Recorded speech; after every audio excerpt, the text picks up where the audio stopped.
one of the reasons I'm really excited to have Tiara here is the opportunity to chat with her. All obviously in this space, but she's such a. I'm gonna say some things that are nice about you, Tiara. Stay humble now, Thank okay? you. Thank you. Um, she's such a trailblazing pioneer to me. I've read your story, and you were just some stats, so our viewers will know. You were the first ever Miss University of Alabama, first Black University of Alabama, Miss University of Alabama, the second ever Black Miss Alabama. If I'm correct me if I'm That's wrong. correct. That's correct. And I have so much I want to ask you here because there's so much education you can give, I feel. But let's start with this one. What is it like looking back at your accomplishments now and knowing that you yourself have knocked down so many walls for other people?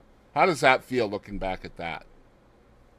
It feels absolutely amazing. And I'm very honored when someone comes up to me and tells me that I'm a trailblazer because really loving this organization and having a mother who went through the organization, I could see a lot behind the scenes. And there were a lot of women of color who came before me that competed in Miss University of Alabama that would have and should have won, in my opinion, but didn't get that opportunity. So to me, they're the trailblazers because without them, I would not have been able to be the first.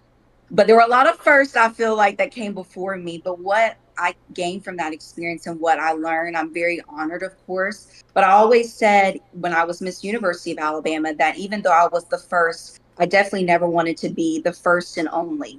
I Right. wanted there to continue to be young women of color that went through the organization and would win this title. And unfortunately, there hasn't been any to win Miss University of Alabama, even though we've had wonderful Miss University of Alabamas since my time. But it wasn't only but a couple of years before we got another Yep. Black Miss Alabama, which Let's was go. so beautiful to Yep. be there and to experience that whole journey. And I'm so proud of her, Brie Burrell. Mm. She just gave up her title a couple weeks ago to our new reigning Miss Alabama, Abby Stockard. And it's just wonderful because now that I've been a couple years out of the organization, I actually got to travel with Brie Burrell on a couple of her appearances.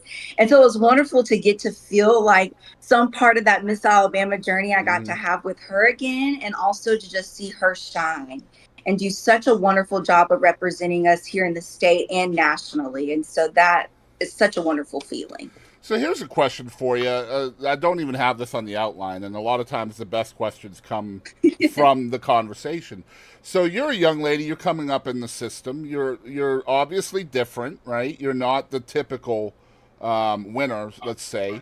I mean, obviously, if there's only been one or two or whatever before you, do you feel like that added more pressure to you that than would be on a normal contestant, so to speak? Like, do you feel like it was even harder for you personally to try to break those walls?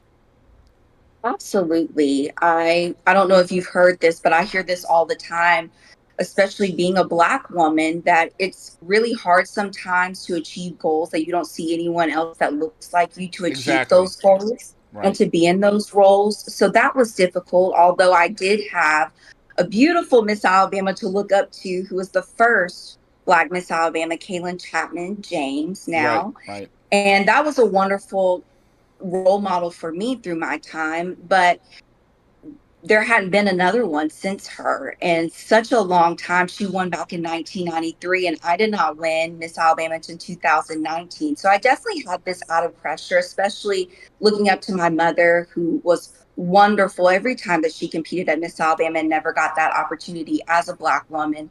Thinking, will I ever be able to do this? Will I ever be crowned? And if this is what I truly want, I have to work extremely hard at it. And Right. so sometimes you feel you have to work 10 times as harder to achieve something when those examples aren't right in front of your face. Do you feel like that added tenacity to you that another girl may not have had in the same situation? Did you have added tenacity?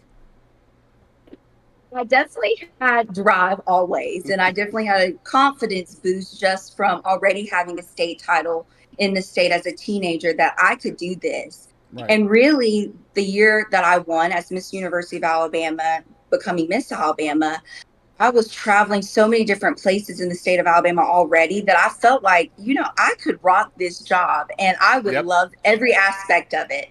So that definitely probably added to it a little bit. Yeah, I love that. So, I mean, maybe last question on this: do you think things are changing in the industry when it comes to diversity, to include a more inclusive environment? Firstly, and what more do you feel needs to be done to be more inclusive within the system, not just in your home state, but I guess globally?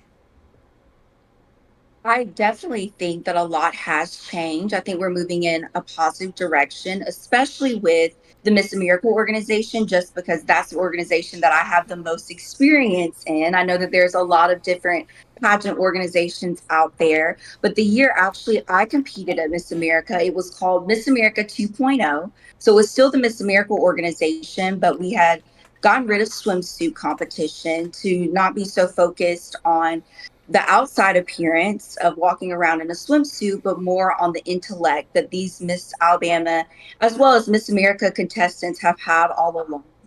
And so Mm-hmm. that was a great experience for me because something that I feel that gets lost within the Miss America organization is our community service efforts and how we work so hard. And so my year being Miss Alabama and going to Miss America, that was a really big focus and something that we hadn't had in a long time.